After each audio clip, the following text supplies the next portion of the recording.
Thank you very much for rejoining us for the afternoon portion of the program.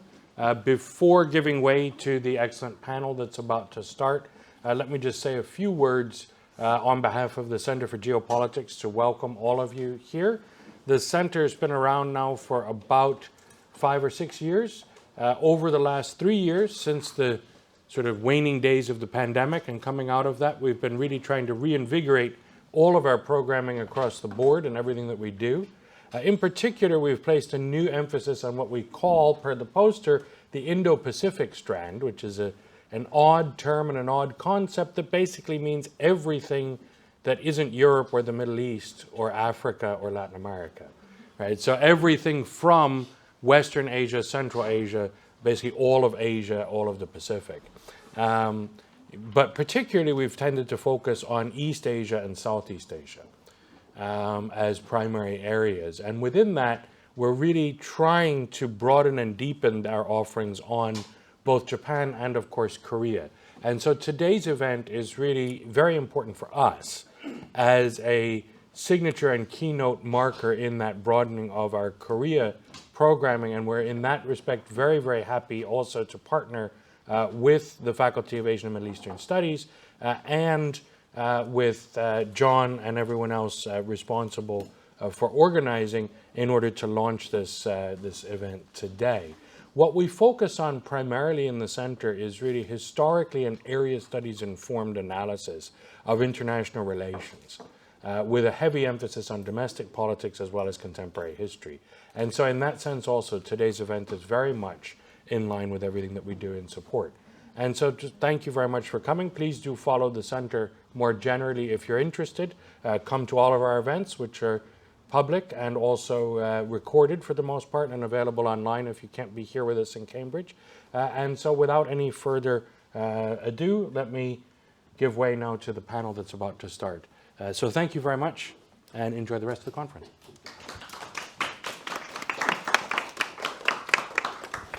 Thank you.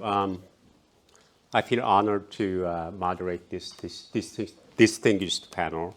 I try to divide this session into 3 parts. First, we'll listen to the presentations from each participant. Each participant will get 10 minutes. And then in second part, I've tried to draw some responses and interactions amongst you, sort of responding each other's presentations. And then in third part, I bring the audience in so we can interact with the audience and have a truly free discussion. And I'll try to be invisible. From now on, I'll just keep time, okay, and then run the business. So, this distinguished panelists can, sort of satisfy your curiosity and share their wisdom. Okay, I will not go over the biographical introduction because intro is already in the booklet, and these are very famous, so don't need any lengthy introduction. So without further ado, I'll give you the first speaker of this session, Professor Hwang from Yonsei University. My name is Tae-hee Hwang. I'm from Yonsei University, and I thank Professor Lee and University of Cambridge for having me here. And I really enjoyed the first session. And we are now talking about a little heavier topic. So I'm going to talk about brief history of North Korea's nuclearization, and then key actors and their interests, and then maybe possibility problems surrounding this North Korea's denuclearization, and maybe some suggestions for new strategy. So last 20 years, North Korea has developed nuclear weapons really rapidly. So aside from like a couple of crises back in 90s and 2000, North Korea successfully tested its nuclear weapons in 2006. And at the end of 2017, North Korea announced that now it completed this second strike capability against U.S. main continent. In other words, successfully developed strategic nuclear weapons. So it's like MAD type of deterrence is now finished. Then North Korea came to the bargaining table starting of 2018 and 2019, and there were a couple of summits with the United States, and the bargaining with Trump administration didn't go well. And then there was COVID, and then 2022, North Korea started to test a number of missiles, including like different types of missiles, including ICBM, which were clear violation of UN Security Council resolution.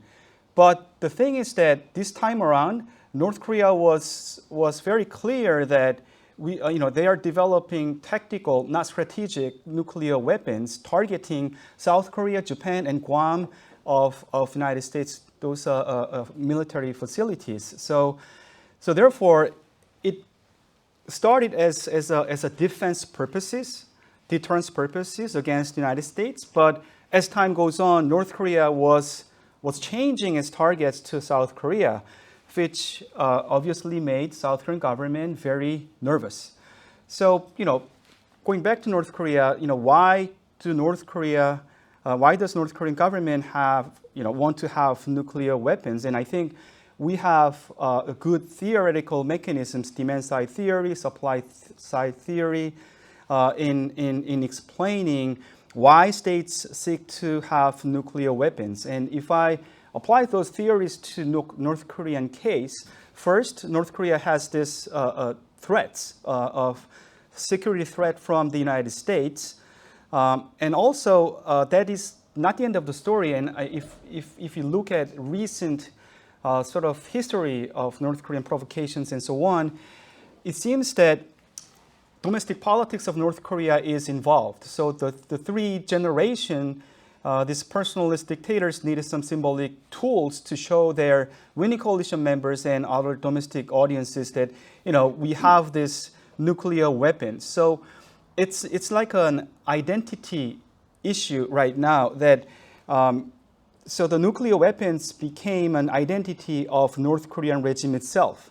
So which makes North Korea more difficult to give it up, right? So North Korea is North Korea, but how about surrounding states? So South Korea, felt threatened. Okay, North Korea has a reason to develop nuclear weapons. How about United States, China, Japan, Russia, all these other members of six-party talks? Well, I think they don't really care. That's my view. So, and for example, like Biden administration was not really serious about working on seriously on denuclearizing North Korea. I mean, at least compared to Trump administration. So priority-wise, this Korean Peninsula issue is a little set aside. Maybe because for 70 years of period after 1945, 1948, the Korean Peninsula has been really uncertain and risky, but there were no major full-scale wars between South and North Koreas. So, in a sense, the conflict has been well managed. Therefore, maybe United States can, think about other issues. Right, so, other countries are not that interested. South Korea is being felt threatened, and North Korea is developing nuclear weapons. So if you look at all these countries, South Korea is the only country that is really, really concerned about these provocations. So it's not surprising that South Korean community and policy side, there are people who started to talk about having its own nuclear weapons. So, for 5 years, before, 10 years before, it didn't make any sense. But now that South Korea felt threatened a lot by North Korea, it's not surprising that we start to talk about that option. But I think luckily, and I think it's a right decision that current government decided to strengthen ROK-U.S. military alliance, thereby strengthening this nuclear extended deterrence. So in April and on, there was this Washington Declaration between leaders of South Korea and the United States, and then both countries decided to create NCG, Nuclear Consultation Group, similar to NPG of NATO. So therefore, it's clear that this government, Yoon government, decided to go with the United States, strengthening this nuclear extended deterrence to deter North Korea. So I think that's I think the option the South Korean government took, and I think that's the right decision. All right, so setting aside all these countries and their works, will North Korea denuclearize? That's the question, and I think it's getting more and more difficult. And I would like to mention at least two problems on this. So first one is the commitment problem. So suppose that United States or any other country promised that if North Korea gives up on nuclear weapons, regime survival of North Korea will be guaranteed. Suppose that sort of deal was done. But the question is that how can Kim Jong-un of North Korea believe that United States will not exploit military weakness of North Korea once North Korea denuclearizes? So there is this doubt on the part of North Korea, and I think it's the U.S. that should provide some credible commitment to assure North Korea that United States will not overthrow your regime or something like that. But I don't think United States has intention of doing it, and I don't think United States has capability of doing it. So that's what I think this problem is getting more and more difficult. So if you look at domestic politics of the United States, it's really hawkish against the North Korea. And I think North Korea's nuclear technology is way up there. It's way too expensive to buy out. So I guess capability-wise and intention-wise, I'm not sure if United States can provide credible commitments to North Korea. That's one problem. The second problem is bargaining. So, commitment problem assumes that there was some sort of agreement between the U.S. and North Korea. But bargaining problem is prior to that agreement. So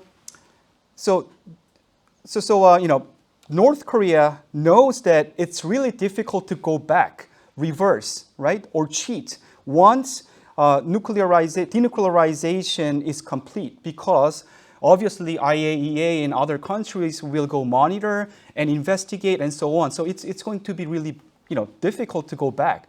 Knowing that, North Korea has every reason to bargain harder today. So they can break down the bargaining stage. So this commitment problem and bargaining problem, I think that's what we should think about when we think about denuclearization possibility of North Korea. And these problems led us to think that, well, the probability of North Korea giving up nuclear weapons pretty low. So what next? So should we give up or something, right? So and my argument is that we should still try to do whatever we can to create some conditions under which North Korea feels that cost of having nuclear weapons is greater than benefit of having it, so that they can voluntarily give up nuclear weapons. So we can have some lessons from history and recent academic works on this approach. And I suggest that we should have some sort of combination strategy as a realistic approach. So this is hodgepodge, but maybe, but I think it's a realistic approach. So so combination approach is this. So we should maintain coercive pressure at maximum as we do right now. So UN sanctions and other bilateral sanctions, I guess someone may disagree, but I guess it's already giving maximum pressure economically against North Korea, and I think that's important, right? So even if, for example, the threat disappears, cost should be there so that this North Korea should feel better off by giving up nuclear weapons voluntarily.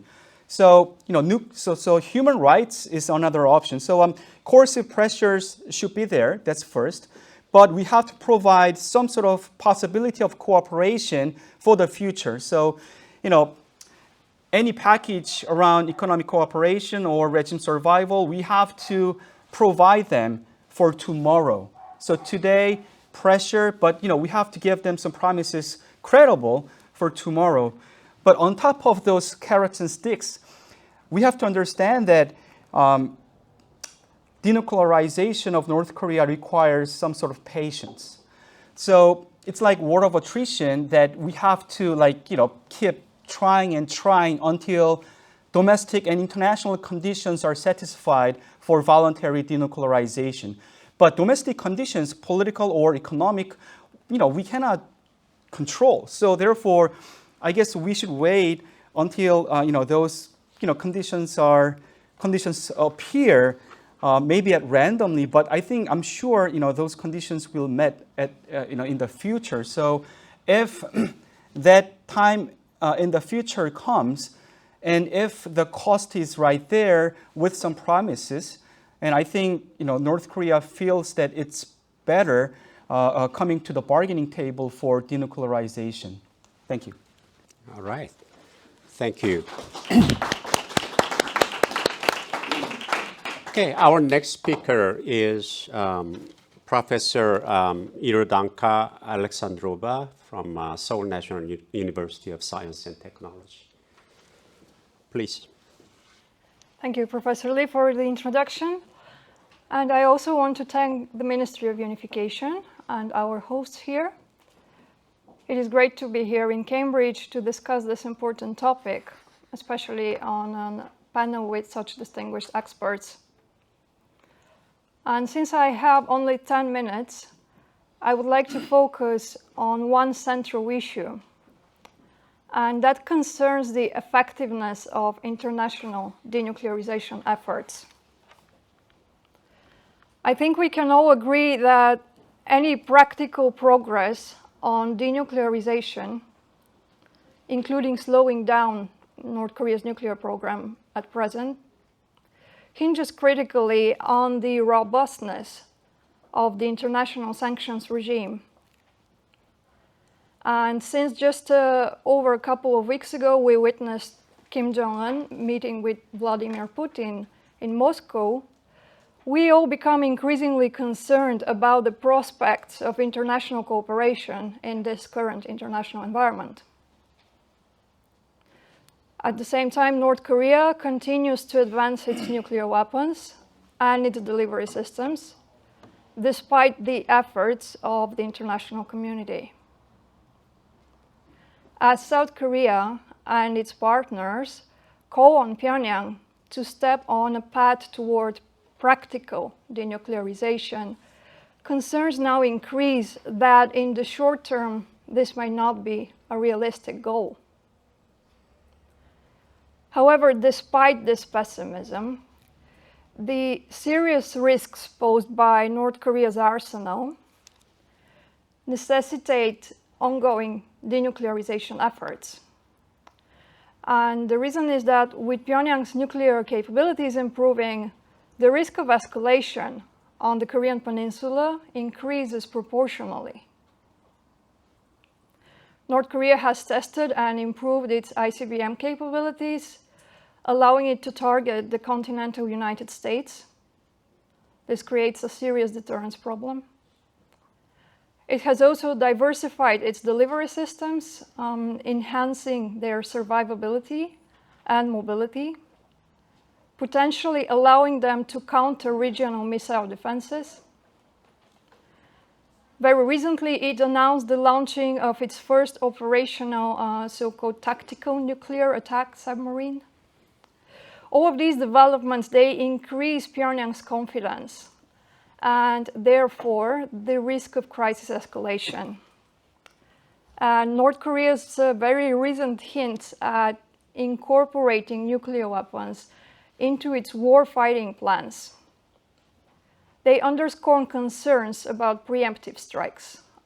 These are attacks made in anticipation of imminent aggression by the adversary. At present, as many experts agree, Kim Jong-un views nuclear weapons and advanced delivery systems as the ultimate guarantor of his rule, and has no intention of abandoning those programs. Put in other words, for Kim Jong-un and for leadership in Pyongyang, the benefits of keeping the nuclear arsenal are higher than any potential related costs. So to encourage Pyongyang to take a different path forward, what needs to change is this calculation, this utility calculation of North Korea's leadership, potentially motivating them to consider limiting or dismantling their nuclear arsenal. Two developments could affect North Korea's calculations. The first is, of course, concerned with the benefits of having nuclear weapons.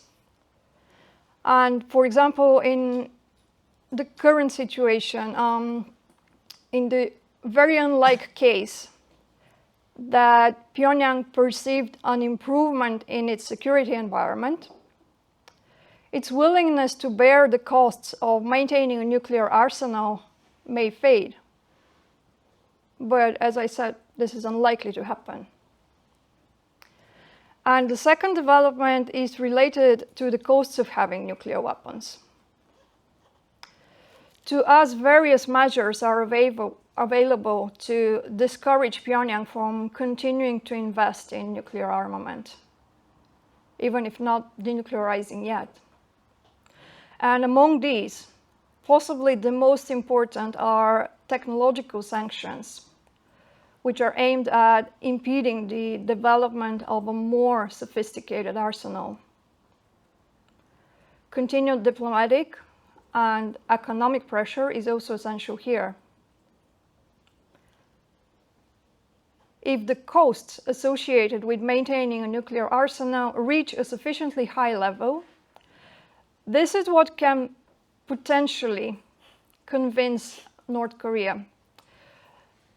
The threat to the survival of the regime due to the increased cost of maintaining nuclear weapons, this is what can convince North Korea to maybe find a strong incentive to return to the negotiations table.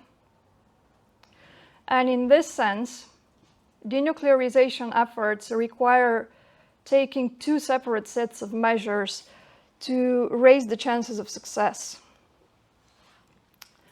The first of these entails engaging South Korea's allies and partners.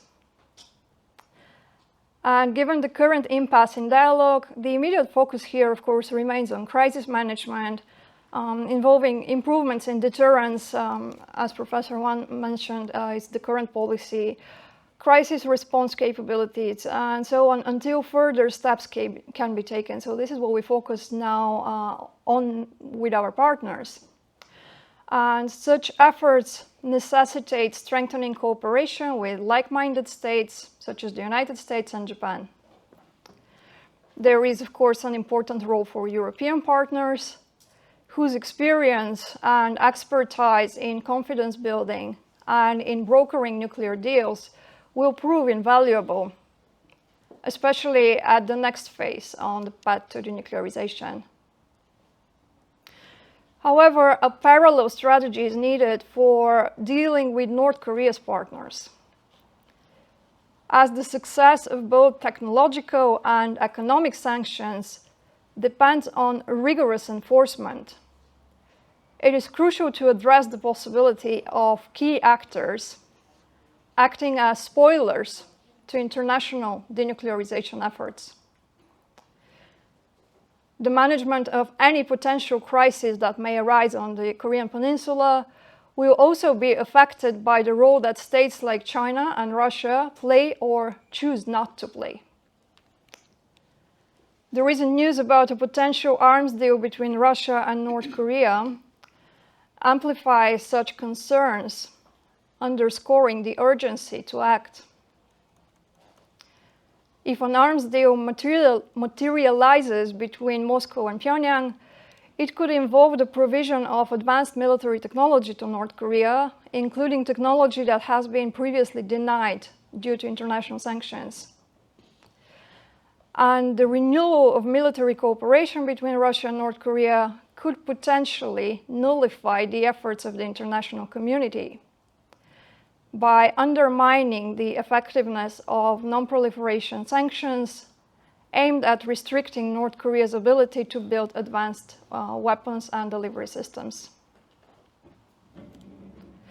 Given the challenges in directly managing such spoilers, because we cannot talk to them, one viable approach remains to seek influence through their friends and allies, to provide incentives for adhering to a common policy course toward North Korea. What we need to do is consistently highlight the shared benefits of achieving North Korean denuclearization. And this message has to be conveyed through various channels to increase the chance that it will have the necessary impact. Again, the role of Europe here can be essential because European states have significant contacts and significant clout, for example, with many of Russia's remaining partners. Ultimately, the success of denuclearization efforts hinges on the international community's ability to surmount the barriers obstructing cooperation in pursuit of the mutually beneficial goal of ensuring stability on the Korean Peninsula. Thank you. Wow, precision. Okay, our third speaker is Professor Malfrid Braut-Hagerhammer. She's from University of Oslo. Please. Thank you so much, Professor Lee, for that kind introduction. Thank you to the Ministry and to the University of Cambridge for inviting me to be part of this forum. It's such a pleasure to be here. I would like to focus on the challenges that the North Korean nuclear efforts entail, but also talk a little bit about some options for engagement in terms of making some headway towards the goal of a more stable region. I've also been asked to say a little bit about implications of the Ukraine war for thinking about these challenges and for the prospects of addressing them. So let me start there with the Ukraine war. The Russian invasion, the war of aggression on Ukraine under a nuclear shield, was of course a great shock to European security. But what does this Russian war of aggression tell us about the role of nuclear weapons and international security more broadly? There are an increasing number of academics who argue that it doesn't, in fact, tell us anything new. If anything, it tells us that European states have perhaps not thought about the nuclear weapons and nuclear threats in our neighborhood as carefully as we should. Of course, Russia is not the only country that has carried out aggression under a nuclear shield. Pakistan has also done similar acts against India. And so this in itself is not new.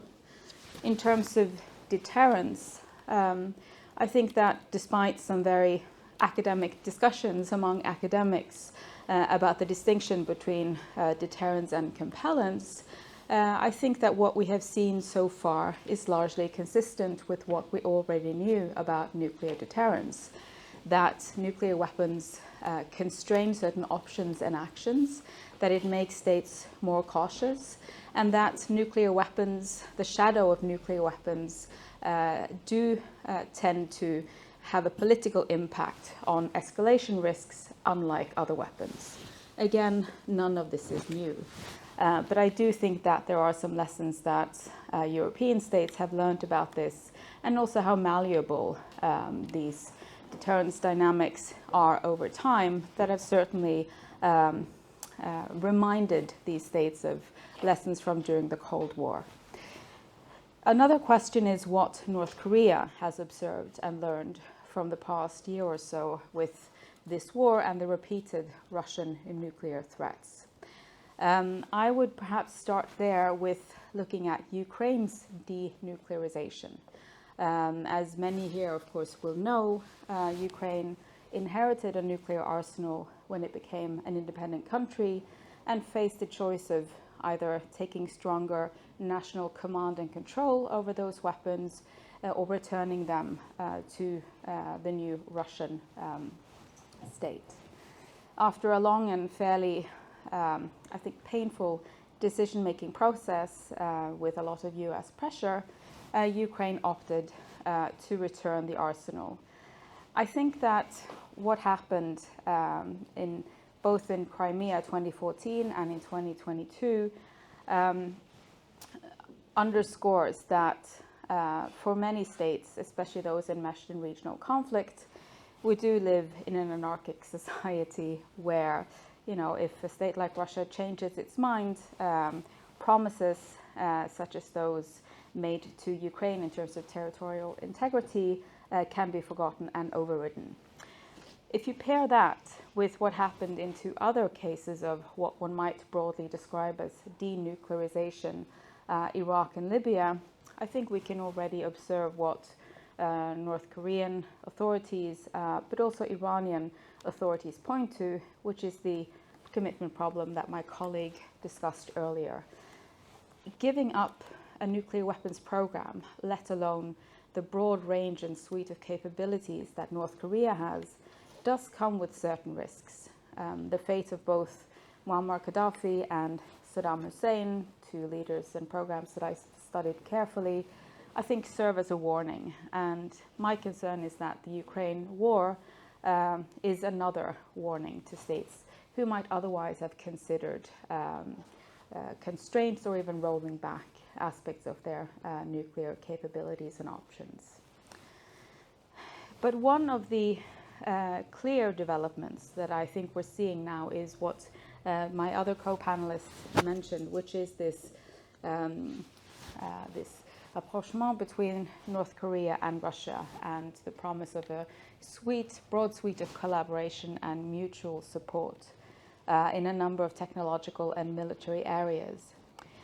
This is reminiscent of what we've observed elsewhere in the nuclear domain, but primarily between aspiring nuclear weapon states. And it is a concerning development to see Russia taking such a clear and public stand and staged stand as we have seen in terms of this much closer collaboration.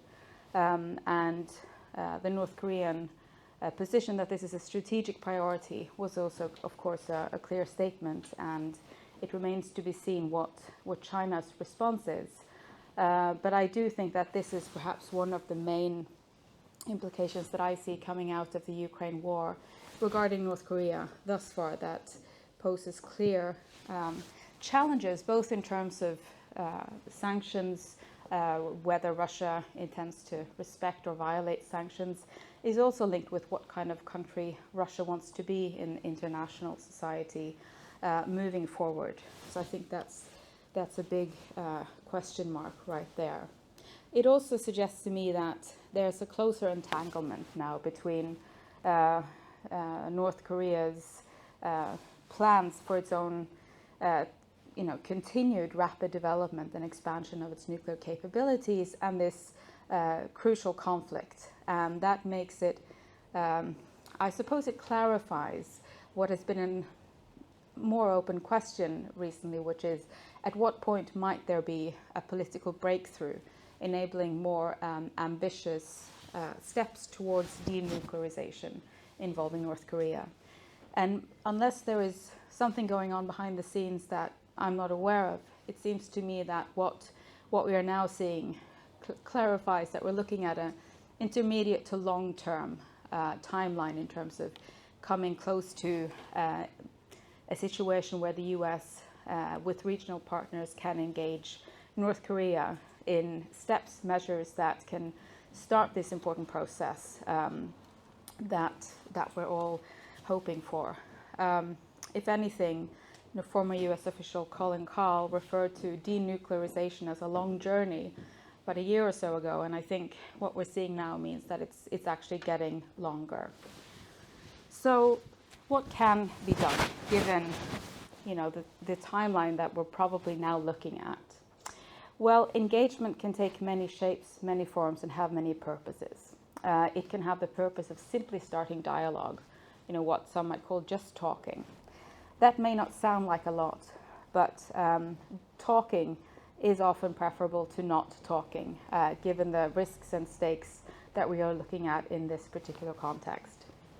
Engagement can also be intended to contribute to risk reduction measures or confidence building measures. It can contribute to the path towards arms control, and it can contribute to the broader and slightly more opaque notion of denuclearization, which can be at the end of all these things or not. So I'm interested in the kinds of activities that are feasible and possible to design and implement at a stage where the key players don't necessarily agree on what the end stage is.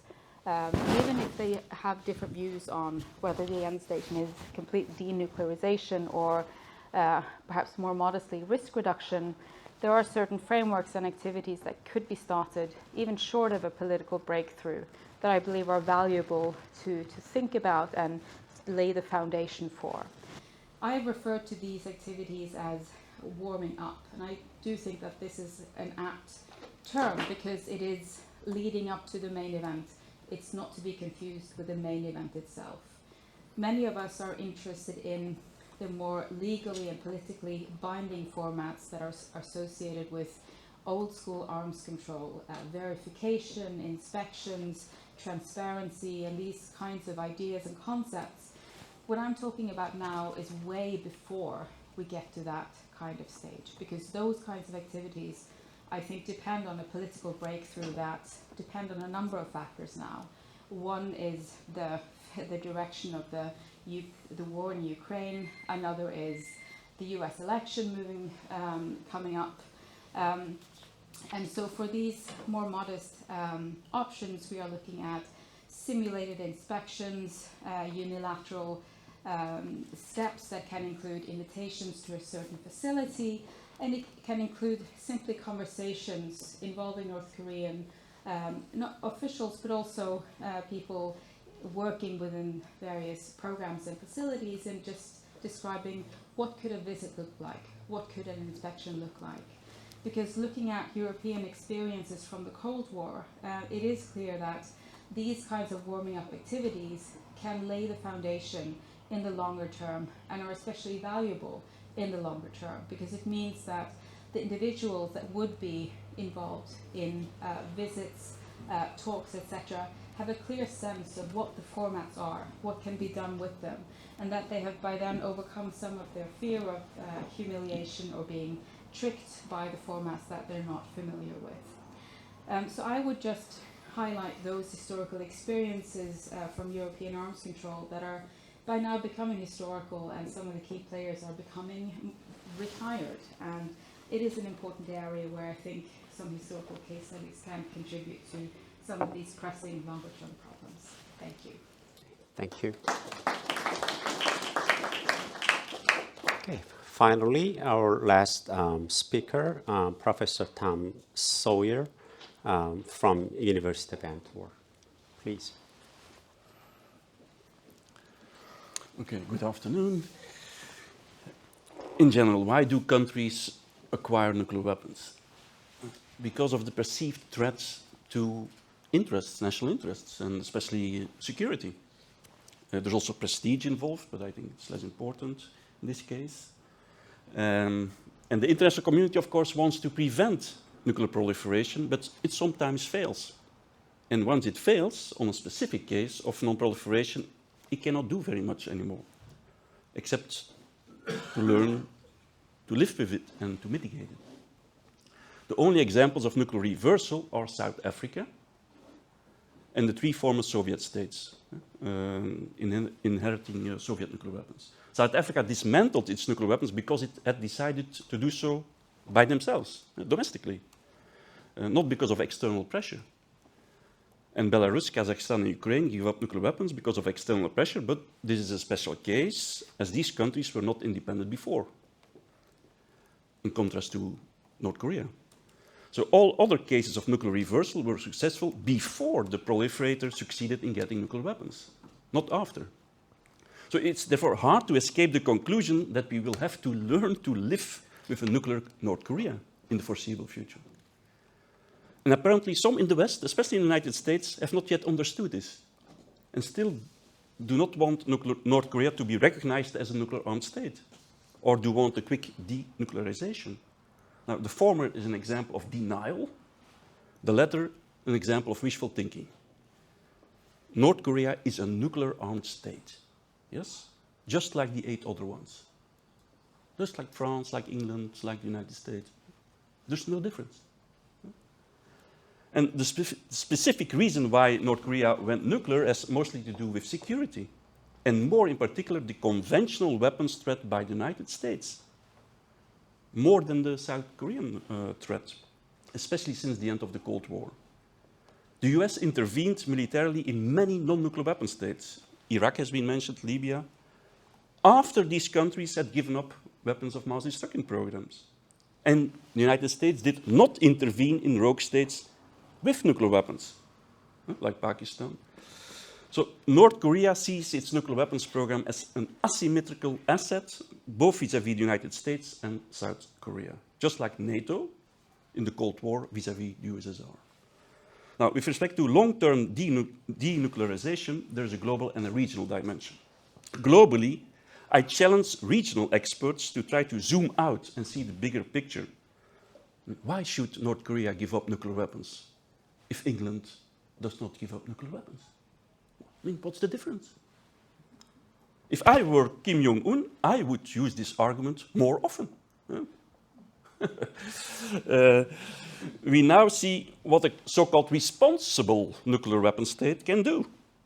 And here I refer to Russia, one of the original states behind the Non-Proliferation Treaty, the NPT. Attacking a smaller non-nuclear weapon state, a neighbor, behind a wall of 6,000 nuclear weapons. Very cowardly. I've always been told that nuclear weapons are good for stability, security, and peace. Now here I see instability, insecurity, and war. So the international community should work much harder on eliminating all nuclear weapons, not only those in North Korea, just like the NPT prescribes. And if we don't, the NPT will not survive. That's my prediction. We, by the way, have a new treaty that has not been mentioned yet, the Treaty on the Prohibition of Nuclear Weapons, negotiated by more than 120 states in the world. So if South Korea would go nuclear, that would go against the tide of history. One of the conditions for a nuclear weapons-free world is a different collective security system. So not allowing anymore the so-called Bush doctrines that stated that the United States could intervene in other countries whenever and wherever it wanted. If that survives these Bush doctrines, North Korea will never give up nuclear weapons. You understand? Regionally, ideally, a regional solution is worked out before we end up with a nuclear weapons-free world. But it will be very difficult. But let's try to look to it and give some suggestions. It can only be the end result of a peace process. North Korea is not going to give up nuclear weapons as such. And as far as I can judge, I think we need a kind of reunification first. And I leave it to others to discuss the possibility of reunification. What about the short and the medium term? Some call it deterrence. And the US approach of strategic patience may correspond to a kind of deterrence logic. The Biden administration is not very much interested in North Korea anymore. Better would be a combination of deterrence, both nuclear and conventional, arms control, risk reduction, and, if possible, engagement détente. So there's a need for arms control and risk reduction. There's an arms race going on, and not just North Korea, also South Korea, also Japan, China.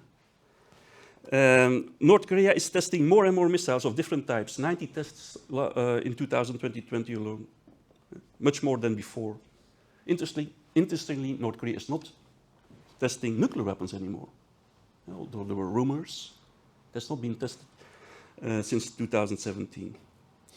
South Korea is buying F-35s, attack submarines, ballistic and cruise missiles, hypersonics, missile defense, satellite navigation. Japan and China are spending more on defense. The arms race, this arms race can get out of hand. And could end up, after a small incident, in a conventional war escalating to a nuclear war. There is this risk. In the short term, there are two options for arms control, either small step by small step, for instance, starting with humanitarian aid, giving to North Korea food unconditionally, health support, followed by a positive step by North Korea, for instance, a nuclear freeze. The easiest. More difficult is a deal, a bigger deal, like the audacious initiative by President Yoon last year, including many steps. I'm not going into the steps because of time. Now, the question is whether the most important actors want to climb down and to do arms control and risk reduction, both from a security and domestic politics point of view. North Korea should in principle be interested in a new deal because of its economic situation, except if the improved relations with Russia and China help them already enough. President Kim Jong-un has also negative memories to the latest diplomatic round with President Trump in Vietnam. So I'm not sure whether Kim is ready for new talks. And in South Korea, the conservatives are in power, which is maybe not ideal for arms control either. And the Biden administration is not interested anymore in North Korea. The global geostrategic situation, and it has been mentioned, is getting worse with the war in Ukraine, the rise of tensions between United States and China, with Taiwan as the hotspot. And that makes the relationship between Russia, China, and North Korea is improving. We see a kind of block. And on the other hand, you see United States, Japan, South Korea, Taiwan, Australia, with minilaterals like the Quad and AUKUS and others. Maybe South Korea is probably the most fence-sitter of all, still looking to China and the United States, and India does not want to choose at all.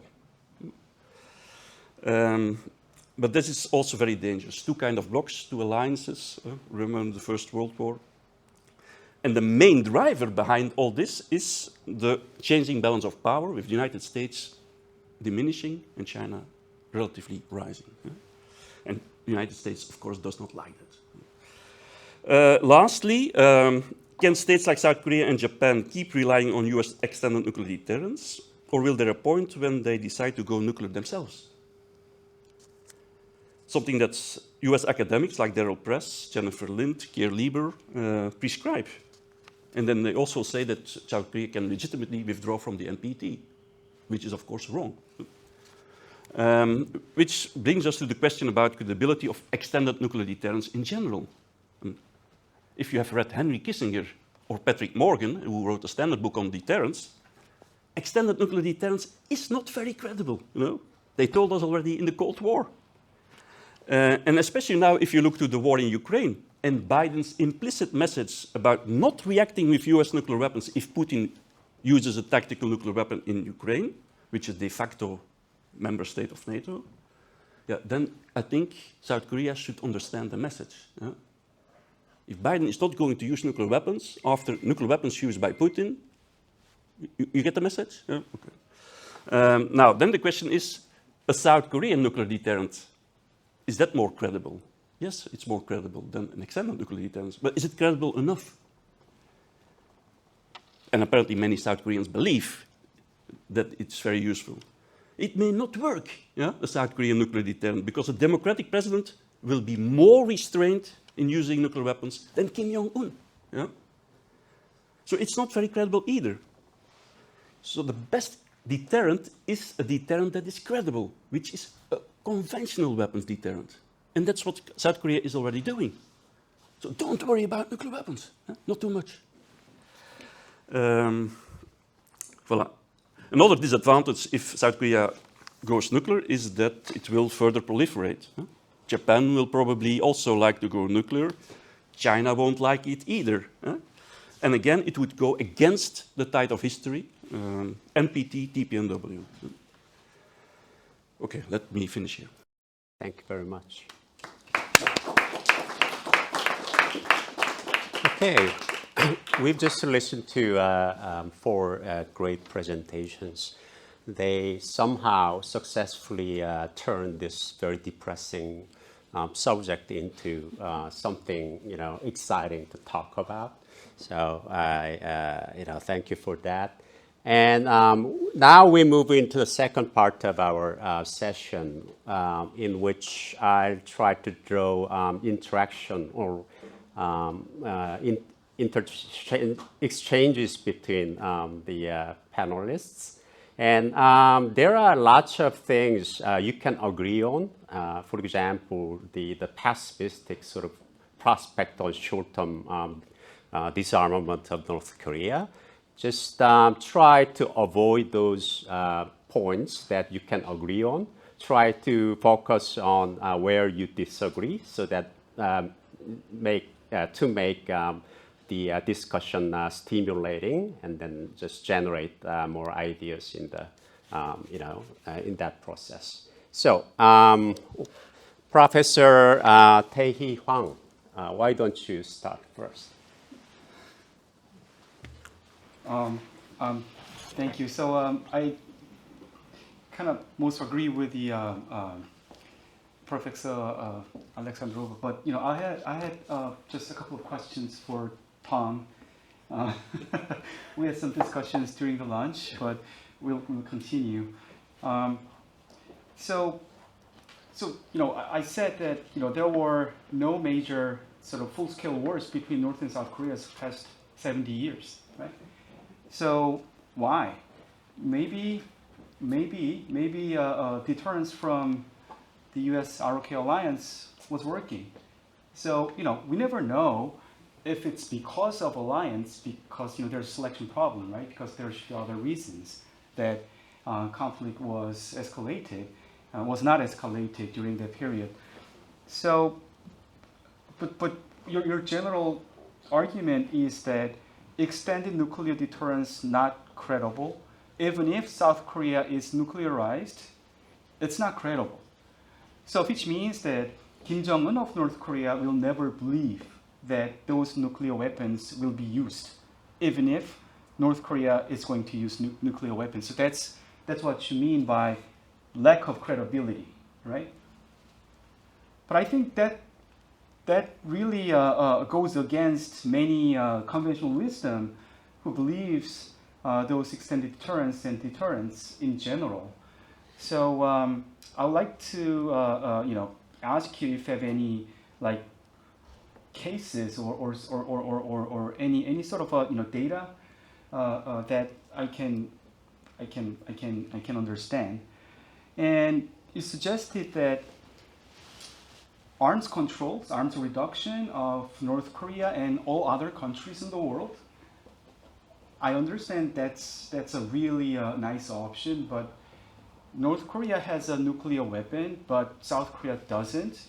What kind of arms control are you talking about? So arms control, South Koreans are talking about that option, but once South Korea nuclearizes, then arms control option, we can talk about. But without it, I'm not sure what you mean by arms control with nuclearized North Korea. Third, you suggested that there is a little bit of easy option vis-a-vis a little bit of ambitious option. So ambitious option is audacious initiative that has a lot of steps, which I agree. So it's not easy, but at least the audacious initiative is, I think, much more advanced compared to previous administration's plan, because it it theoretically divides bargaining stage from enforcement stage. So for example, economic sanctions or all kinds of other like carrots, like political and economic cooperations. I think bargaining stage and enforcement stage are different for those options. So sometimes we have to push maximum economic sanctions for the bargaining stage, but maybe not. I mean, it's not for enforcement stage. Enforcement stage, it's more about like detecting cheating and so on. So it's a totally different game, and audacious initiative at least distinguishes one from another. So, well, having said that, so but you didn't really mention about that part. So the audacious initiative. So okay, let's set aside that one. But more kind of easy one is that maybe you can ask for freezing from North Korea, and in return we provide foods and some sort of right. I'm not sure North Korea will take that. So I'm imagining that North Korea will reject right away. So I don't think that's a viable option. So your last option is deterring using conventional weapon system which South Korea right now has. So having all said that, there is no way that South Korea can denuclearize North Korea. Extended nuclear deterrence will not work. Well, having nuclear weapons, South Korea will not work. So, status quo, which is conventional weapon system deterrence, that's the answer. But but you have to understand that South Korean people and government are really kind of concerned about this development of North Korea's nuclear capabilities. So, I don't think that's politically viable. So, I just maybe I talk too much, but maybe. No. Talk about. I very much enjoy this kind of escalation. Okay, I'll give a chance to Professor Sawyer to respond to Professor Hwang's insightful comments. Thanks, Dai, for the difficult questions. On extended nuclear deterrence, nobody knows, on deterrence in general, nuclear deterrence, whether it worked or not worked. Yeah? We should be intellectually honest. Yeah? There has not been a World War III, but has it to do with nuclear weapons? Or has it to do with other factors? Yeah? Like the memories of the First and the Second World War? Or with more trade in the world, or more connections in general, internet, tourism. There are many factors that can explain the absence of a Third World War. Yeah? You can believe that it is nuclear weapons, but just to believe. Yeah? And I can give you examples, facts, where nuclear weapons states have been attacked by non-nuclear weapon states. You would not expect it from nuclear deterrence theory. One, the best example is the Yom Kippur War, 1973. Israel having nuclear weapons, and everybody knew it, attacked by non-nuclear weapon Syria, non-nuclear weapon state in Egypt, at the same time, attacking a small country like Israel, having nuclear weapons. Nuclear deterrence did not work, you can say, you can argue. The Falklands, maybe not so a good example, but here you have a nuclear weapon state attacked by Argentina. And apparently it was vital interest because Margaret Thatcher fought a war for the Falklands. Saddam Hussein also launched Scuds missiles in 1991 against Israel. He could expect a nuclear weapon back, but he risked it. You would not expect that from nuclear deterrence theory. I mean, the best example are two nuclear weapon states fighting wars against each other. You would not expect that from a nuclear deterrence theory, no? India and Pakistan. They test nuclear weapons in 1998. The year after, Pakistan attacks India in Kashmir. Hello? 1,000 people died. That's in our jargon, war. Hello? And then 2 years later, another war and different border skirmishes. And now it comes. Do you know what happened in February 2019? Pakistan again attacked India. And normally the Indians do not react because the American president takes the phone and says, Prime Minister, don't react. Now we had Modi in office and Trump on the other side. I don't know what Trump did, but he couldn't convince Modi because Modi was 3 weeks before the elections. And you know what Modi did? He launched tactical aircraft against Pakistan. Pakistanis idem dito. And there was a dogfight going on in the air between two nuclear weapon states. And one of these aircrafts was shot down and the pilot was captured. Is that stability, security, and peace? I don't think so. What will be next time? Yeah? But keep your nuclear weapons, Britain. Keep your nuclear weapons. Arms control. Last question. I mean, I'm also very skeptical whether it will work, you know. As I said, North Korea is a nuclear armed state and it's not going to give up nuclear weapons. And especially if the United Kingdom is not going to give up nuclear weapons either. The United Kingdom having no enemy at all, you know. Look how stable and peaceful we are sitting here. Why do they need nuclear weapons? Why are they preaching North Korea not having nuclear weapons? Or why do we preach Iran of not having? I mean, that's not sustainable, you know. You can do so if you don't have nuclear weapons. But if you have nuclear weapons, it's hypocritical. Yeah? But nobody understands it, apparently.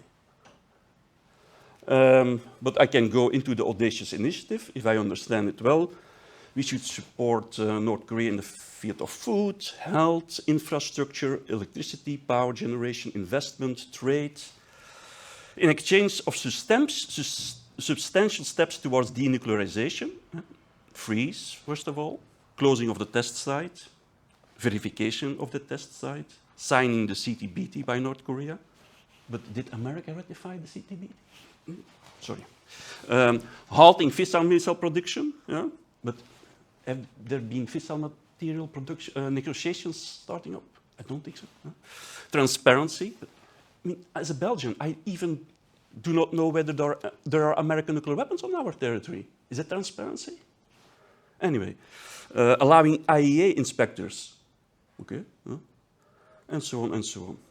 But I think it won't happen as long as North Korea is protected by China to a certain extent, Russia now more and more.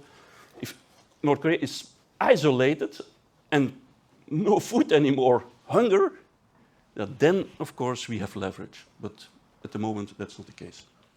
All right. You want to jump in?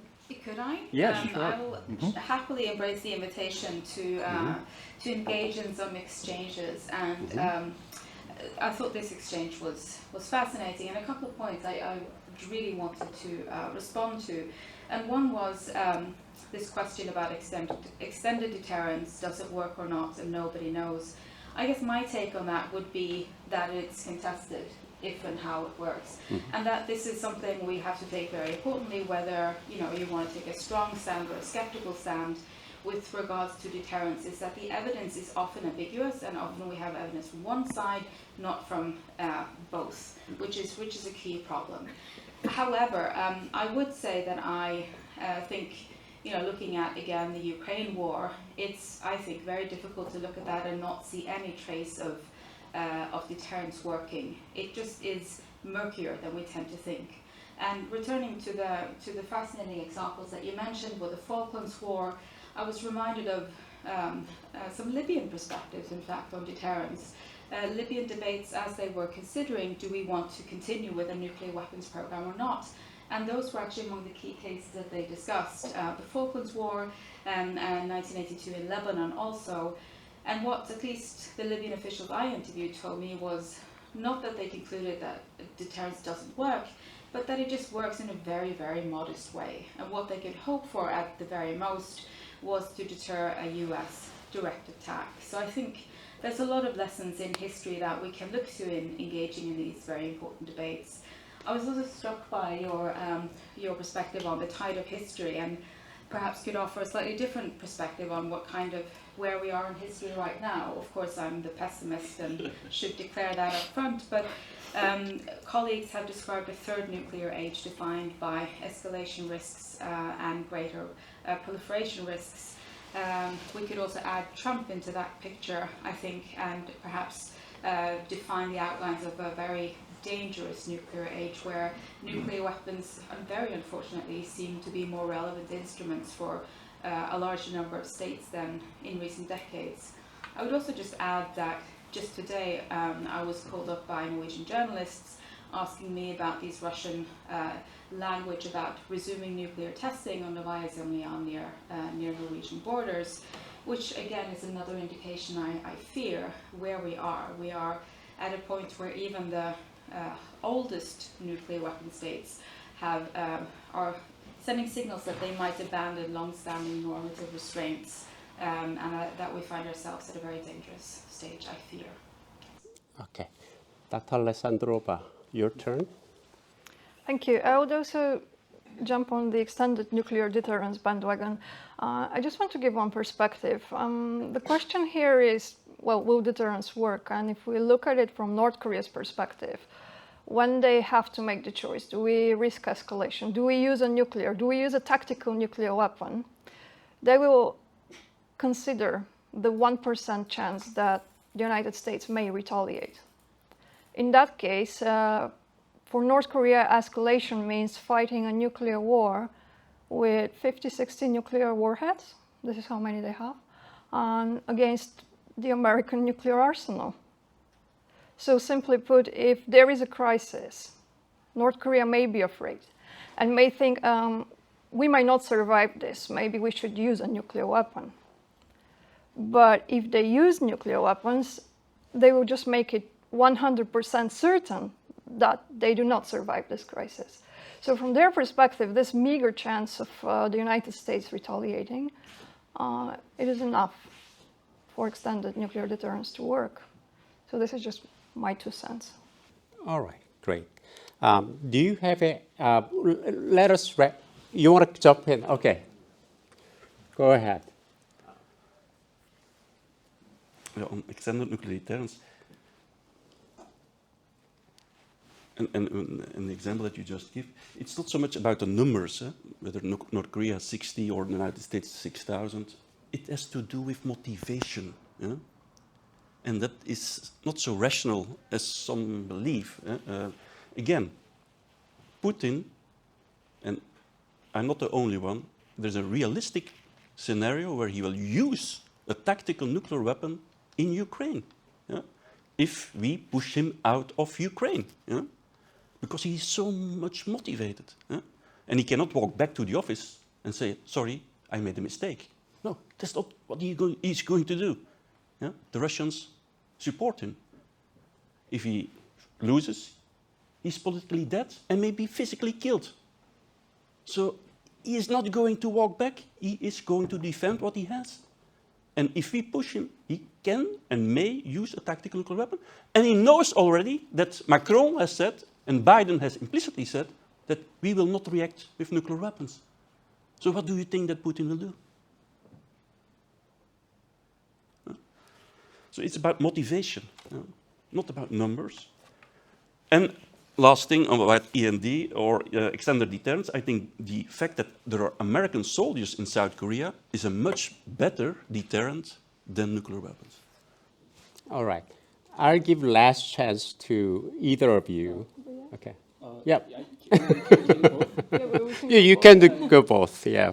I just want to question the equivalency of Russia using tactical nuclear weapons in Ukraine with North Korea using tactical nuclear weapons in South Korea. I'm not completely sure these are comparable. So, yeah, this is my objection. All right. I think the effectiveness of extended deterrence, extended nuclear deterrence, depends on the credibility, right? So, and then credibility is on the part of, for example, in South Korea, North Korea situation, on the part of North Korea leader's head, right? So, as long as North Korean leader Kim Jong-un believes that at the moment of truth, United States will help South Korea using nuclear weapons, then extended deterrence, nuclear deterrence will work. So it depends. So you cannot generalize that extended nuclear deterrence will or will not work.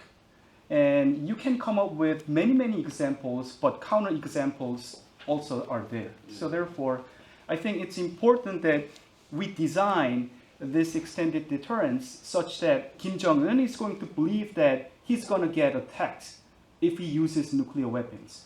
So I think so design matters, and I think that's why this nuclear consultation group, created in April and May, makes a difference, can make a difference, because you may think that that's just nothing, but I think the Korean government is focusing, institutionalizing as much as possible this NCG, so that when North Korea attacks, North Korea attacks for some reasons, U.S.-ROK alliance will fight back using nuclear weapons credibly.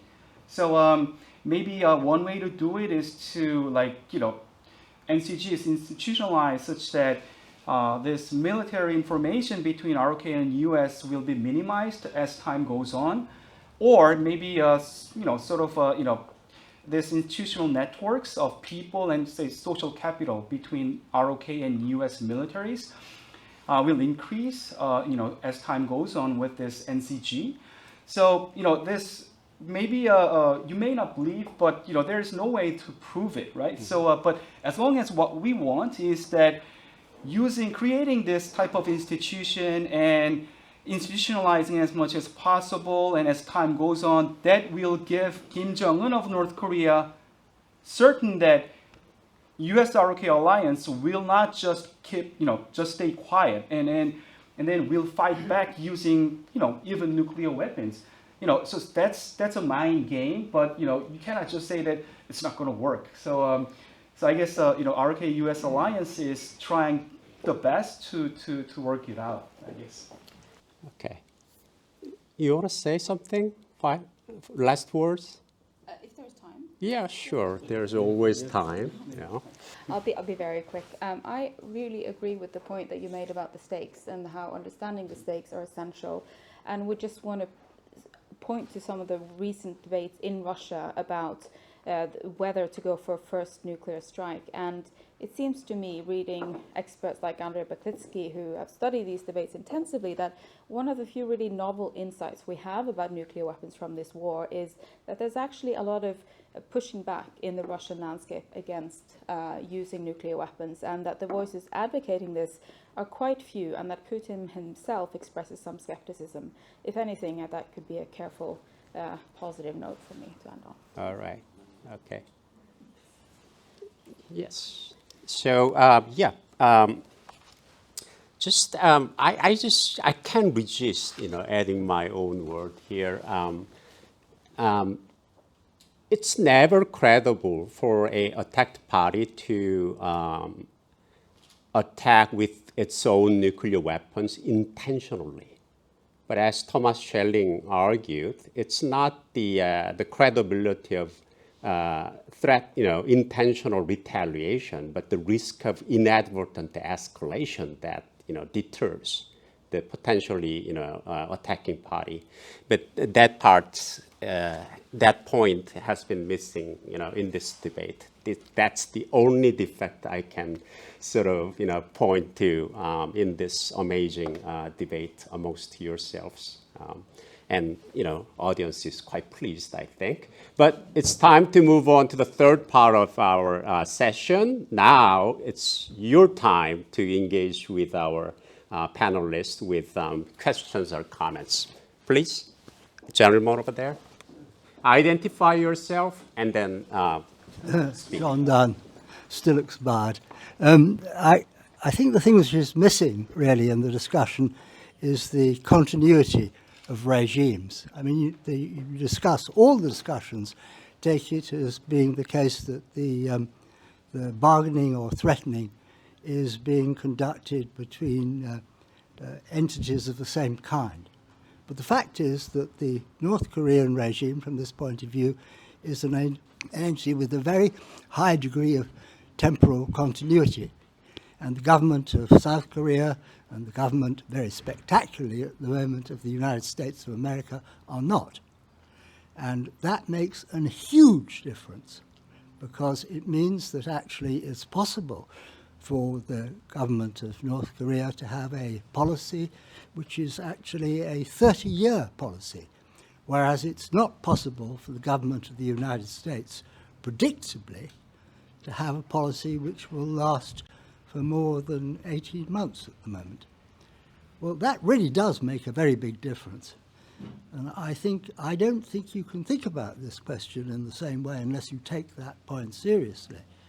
And I'm afraid I take the view now. I was chair of the campaign for nuclear disarmament at the time in the university at the time of the Cuban Missile Crisis. So I've changed my mind about this issue quite a lot. Well, that was a time when it might have made a difference what happened to British nuclear weapons. Nobody cares any longer. But it doesn't matter at all, except for domestic political reasons. But it does matter. It might have mattered conceivably then, because there would have been some degree of international consequence at that point. But anyway, there certainly wouldn't now. But in the case of, I do take it, the fundamental point is that you can't tell whether deterrence will work or not. But the fact that you can't tell is deterring. I mean, that is the Schelling point, fundamentally, isn't it? That is very important indeed. And I must say, I'm afraid I've swung around to the hard South Korean view now on this. I think that actually South Korea would be safer now if it actually had its own nuclear weapons now. And I don't know how fast it could get them, but I imagine people are trying to think very hard about that now. And I don't see the tide of history as running strongly, if very belatedly, in a no-proliferation direction, a total denuclearization direction. I don't think that is what's happening now, and I don't actually see any probability of it's happening, not just in my lifetime, but in the lifetime of anyone in this room. Okay, great. Anyone is willing to respond? Okay, you go first. Professor Bratema. You know, I very much agree with your point about regime continuity as a key issue and a key challenge, and that certainly applies to Iran as well. It applies to any setting where the United States is involved, for the reasons that you very well laid out. And I think it's implicit in the commitment problems that panelists have discussed as well, but I think it's important to point it out as explicitly as you have done.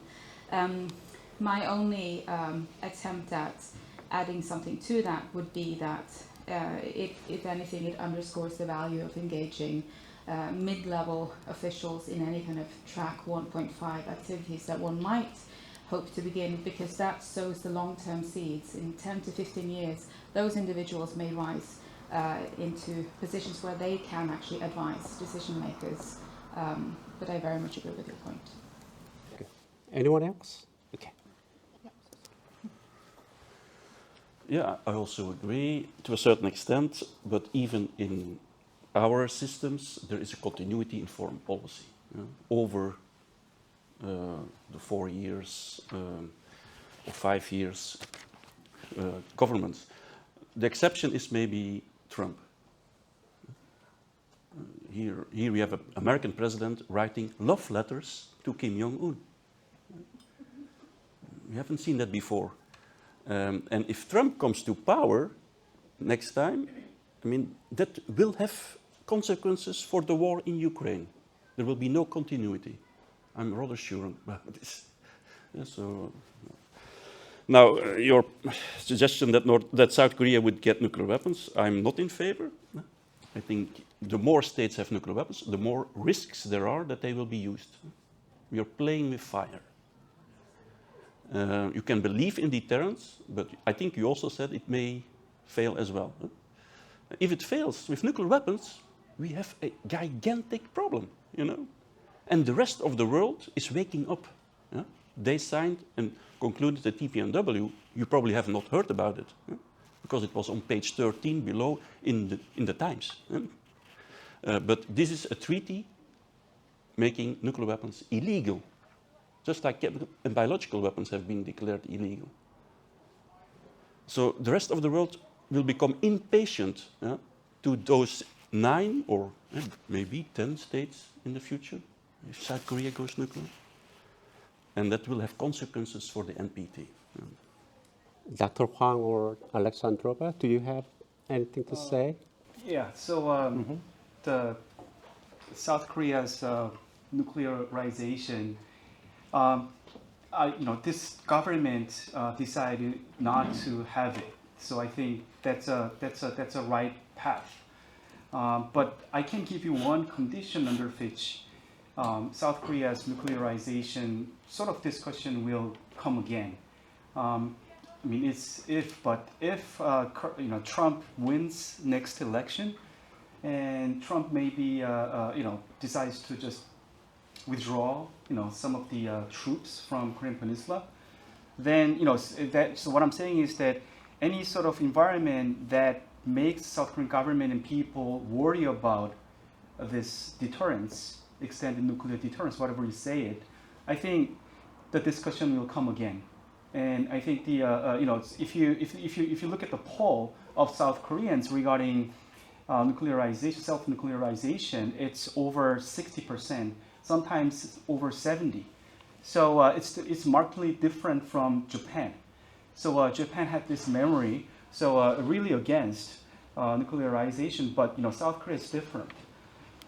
I don't know why, but it's different. So I try to come up with a reason, but I don't know. Still don't know why. But knowing that any sort of policymaker in South Korea can think about this option if those circumstances are met. Another question from the audience? Yes, please. Thank you. Teresa Novotná, Free University of Berlin. Just to add maybe to the discussion, I think there was a mention of the motivations behind acquiring nuclear weapons. And I think it was Malfried to nicely, describe the lessons from the Budapest Memorandum for Kim Jong-un. But maybe we can also look at it from slightly different perspective. Why Kim Jong-un would like to have nuclear weapons more as a sign of a weakness, in a sense that economically for North Korea to build up conventional weapons would be much more costly than to build up nuclear weapons. But at the same time, the development is going so quickly that potentially the future weapons will be AI-powered weapons, and Kim Jong-un knows quite clearly that he's nowhere near there. So to some extent, the fact that he wants to complete nuclearization of North Korea, it's a sign of weakness of North Korea rather than sign of DPRK becoming stronger and stronger. And if you look at Russia and Vladimir Putin and his threats of using tactical or other nuclear weapons, this is also a sign of weakness of Vladimir Putin, because he hasn't managed to achieve what he wanted to achieve through conventional means. So maybe we can just slightly shift our outlook on this and think maybe more from this perspective. Not sure whether I'm adding much to the discussion, but thank you anyway. Okay, thank you. Who will respond? Anyone? You? Okay. Thanks for a great question. And I think that you're pointing to really one of the core motivation and one of the reasons why there are so few nuclear weapon states. And it has, I think, to do with nuclear weapons being, a tool that few countries have the problem that require that tool. And I think you very eloquently pointed to some of those reasons.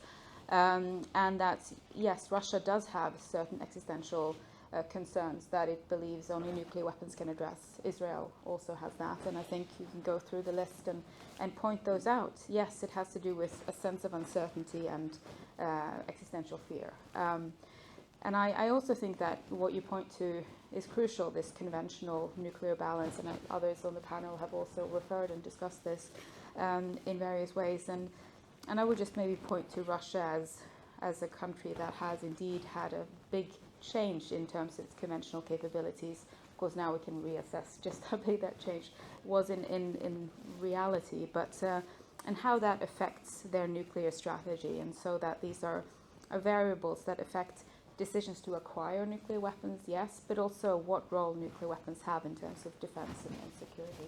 So I think those are great points. Any other responses? No? We'll take another question.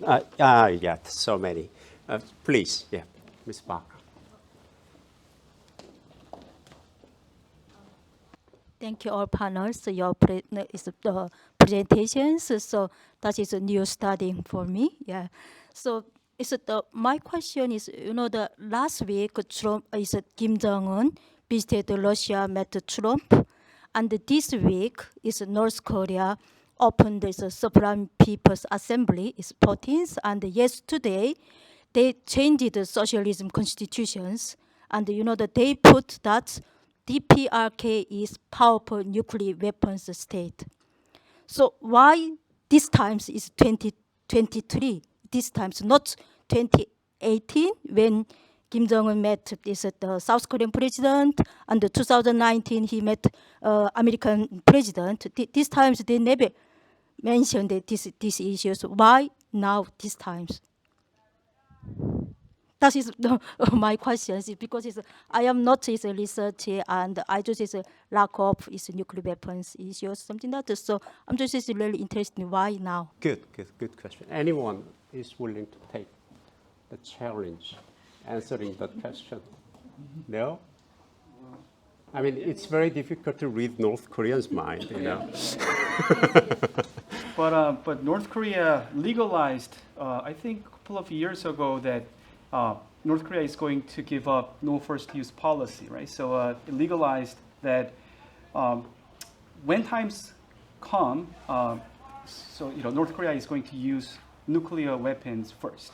So North Korea is trying to just convey the message using those legalization, and I think the trying to get some international recognition as a ninth nuclear weapons state, which South Korea will never admit for many reasons, but I think that's their strategy, to be acknowledged as a nuclear weapons state. All right. More question. You? Yes. Gentlemen. Yep. We'll have chance to get all the questions. So, yeah.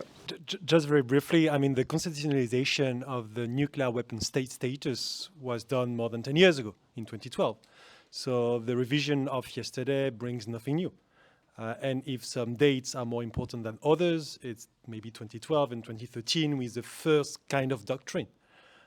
What was published in 2022, last year in September at the SPA, was just the modernization, I would say, of the doctrine. And what happened yesterday is just a communication tools. That is working very well, because everywhere in the world, in the media, people state that North Korea has constitutionalized its status. Did it a decade ago. But just a question on some major shifts that happened actually over the last 18 months that have not been maybe discussed enough. There is all of the internal drivers for North Korea to develop nuclear weapons, and there is the potential external support for that. And what happened in spring 2022 is, for the very first time, Russia and China vetoed a resolution condemning and sanctioning North Korean ballistic programs. Few weeks ago, in July, for the very first time, Chinese and Russian high-level dignitaries assisted to a military parade in North Korea in which strategic weapons were presented. It was not the case before, when Jo Yong-hong in 2010 visited North Korea and participated to the parade, etc. And from the P5 perspective, not from the P5, but from the P3 perspective, from the UK and the US, it's a huge change. And we have a lot of concern on how it's going to evolve, because when you have Shoigu being in Pyongyang, interacting within the parade, visiting the Defense Expo, where you have strategic weapons, it's sent a strong signal to North Korea that Russia and China now are, even within the framework of the Security Council, on the side of North Korea, and not on the side on proliferation anymore. So how do you factor in, I would say, that huge development in terms of diplomatic aspects that got Paris, London, and Washington, and many more, I'm sure Seoul as well, very, very worried. And that's something we discussed a lot in Vienna in August during the PrepCom of the NPT. But I think these P3 countries feel a bit isolated because it was not a big discussion, and very, very worried about the Chinese and Russian behavior on that. Mm-hmm. We'll take that just as a, want to respond? Okay, good. Our go-to guy here, okay. I think it's basically symbolic, because, North Korea is a nuclear-armed state. It has ballistic missiles. It will improve the quality and the quantity of the missiles.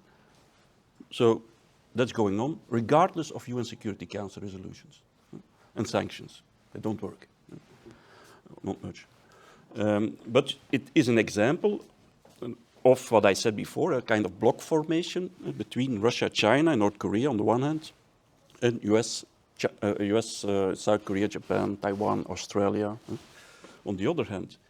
And the consequence is that North Korea is less isolated and less willing to compromise. Could I? Sure. So I think that I would agree with much of that, and what I think we're seeing is behavior that's referred to as sort of shielding. That states protect nuclear aspirants using these kinds of tactics, and in this case, as I think you pointed out, in sort of open defiance to long-established norms that they themselves have upheld. So I would very much share that concern, and I think it's part of this gloomy third nuclear age that we've talked about earlier. Yeah. I would just be careful not to speak for Russia, but I would just be careful in giving too much meaning to this, because what Russia's official position is that these sanctions only hurt the Korean people and they do nothing for denuclearization. This is why they officially do not endorse them. So I must agree to a point, and in the sense that we shouldn't give too much meaning to Russia suddenly not cooperating on sanctions. It's just another, as you said, it's a symbolic, and it has little practical influence for now. Okay, more questions. Oh, yes, finally. Thank you. I'm Antonio Fiori, University of Bologna, Korea University. Actually, I've been studying inter-Korean relations for 25 years now, and actually what I can say is that we are still here talking about denuclearization. I mean, I wanted to be provocative, and then Tom came and ruined actually everything.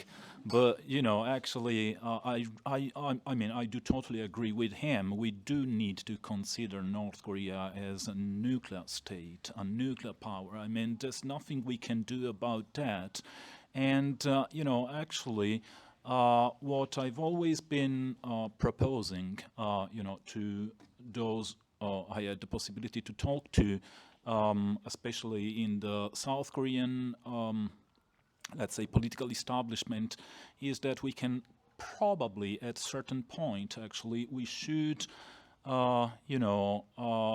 try to make an effort that is actually changing the perspective.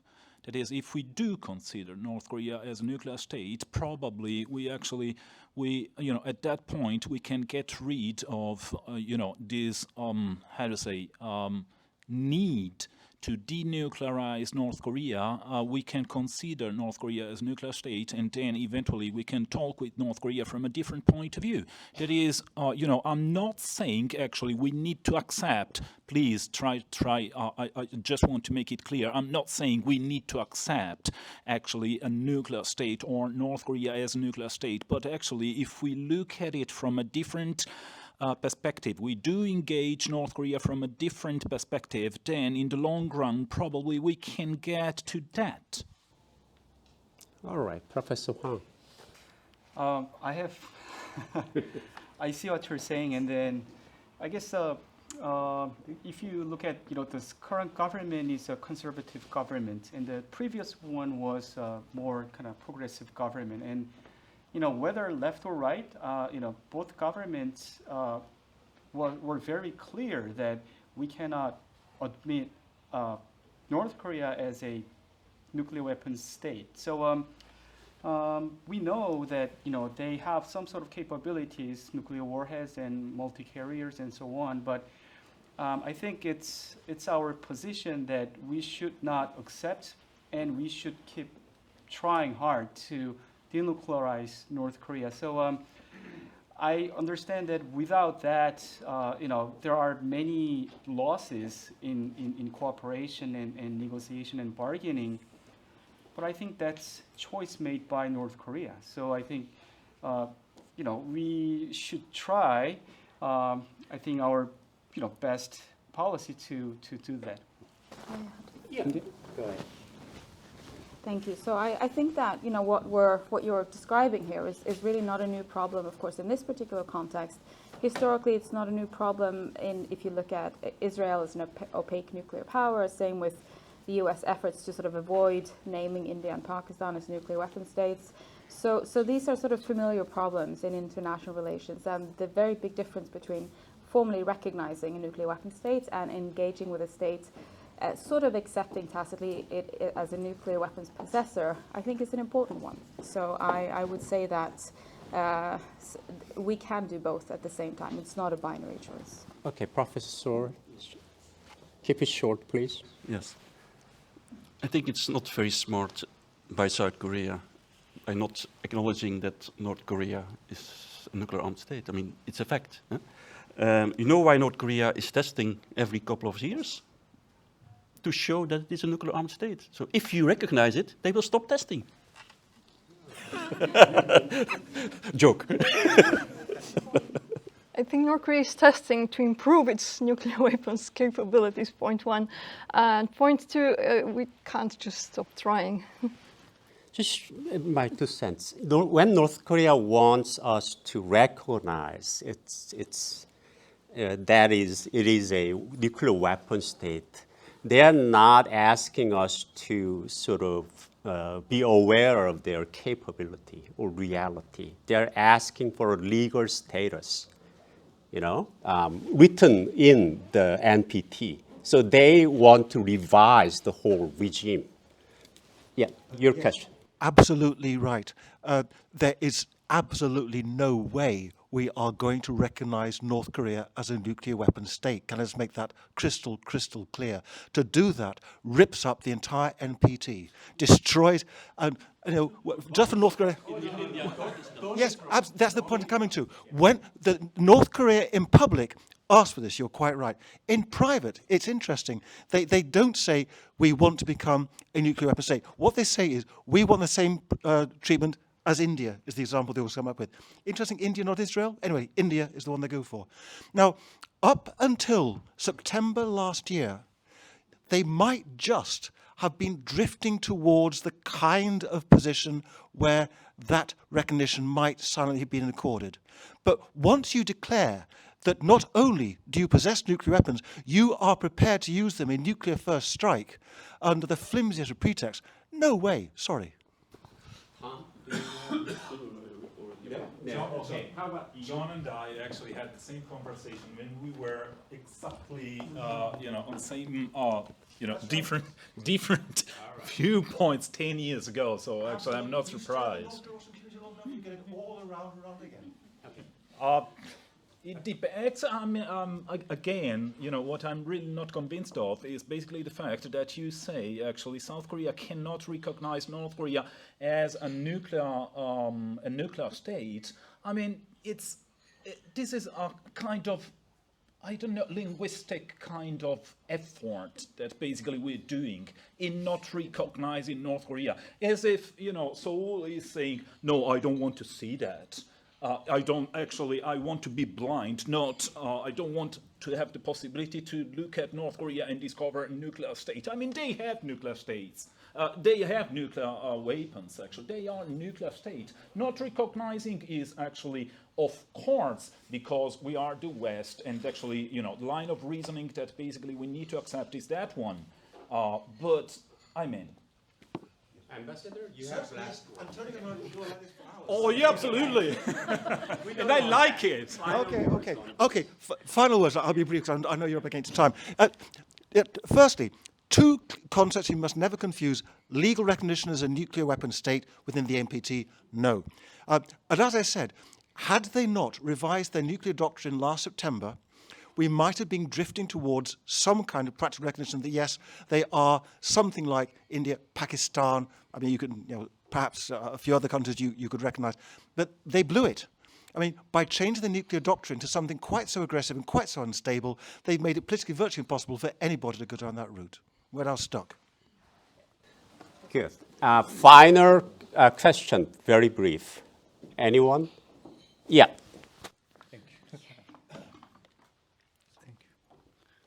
I'm Young-hee Kim, a PhD student at King's College London.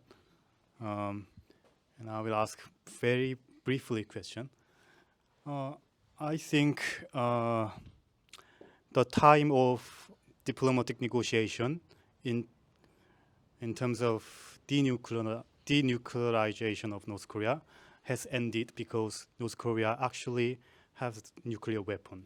So I was wondering the panel's opinion about my argument. My argument is that perhaps it's time to alteration of discourse, how to eliminate North Korea's nuclear weapon by more realistic way, such as surgical strike on Kim Jong-un,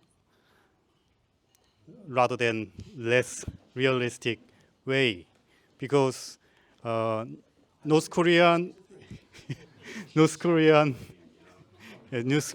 nuclear weapon to America or Europe, it is just one case of East Asian regional case, but for us, South Korean, it is a matter of survive or death. So I think at least we South Korean have to suggest the new discourse how to eliminate North Korean nuclear weapon in very realistic way. Thank you. Militarily, right? So I'll ask our most hawkish panelist here to respond to that question. Well, okay. As the most hawkish panelist here, if you think about like 1994 agreed framework, actually at that time agreement was reached, right? So what happened at the time? Right now, bargaining has not even started, right? So so therefore there was huge difference between right now and 94 agreed framework, and arguably there are some people saying that there was credible military threat by the United States, Clinton administration, against the Yongbyon nuclear facilities, and then that military threat was quite credible because at the time Chinese authority said if something happens, then we are not going to intervene, and then that was the evidence of credibility on the part of North Korea. So evidence suggests that that kind of threat can work in 1994. But right now, knowing that North Korea has all this kind of military technologies, including nuclear weapons, I don't think that's too risky for South Korea because we have much more to lose. Okay, I'll give 30 seconds to each panelist to wrap up. Okay, make your final words. Okay. I think I passed my time to Manfred. I'll try to be quick. But I think that we are stuck in some binary thinking that I think we need to challenge and overcome. Diplomacy doesn't end if a state crosses a nuclear weapons threshold. History is full of examples of how the first generation of nuclear weapon states have shaped, delayed, and really had a hand on the wheel in terms of how countries like India and Pakistan, Israel and others have become de facto nuclear weapons possessors. So I think it's really not an option. And I would say that if it's true that Putin watches the video of how Gaddafi died on repeat, I think North Korean leadership would have similar concerns precisely about regime change. So I think it would be I would advise against thinking that diplomacy is not part of the toolkit anymore. I think it's essential moving forward. All right, Professor Wang. What should I say? So I think it's the most important thing that we should have some credible mechanism for the regime in North Korea. So as long as North Korean leader feels secure, I think he will think about giving up nuclear weapons. But that credible commitment is so hard. So I'm a little skeptical of who can provide those mechanisms. But I think we should keep trying. And yeah, I'll stop there. Professor. Yes, I agree with everyone before me that we should keep trying. I also think that diplomacy is the way to go. But I also think that one thing we need to keep doing is keep trying to prevent North Korea from improving its nuclear capabilities and delivery systems. So at least let's try and stop them from making them better, more advanced. So there is a lot we can do, even if denuclearization is not an immediate option. Thank you. All right, time's up. And let us conclude by giving a big round of applause to our great panelists. And thank you, audience.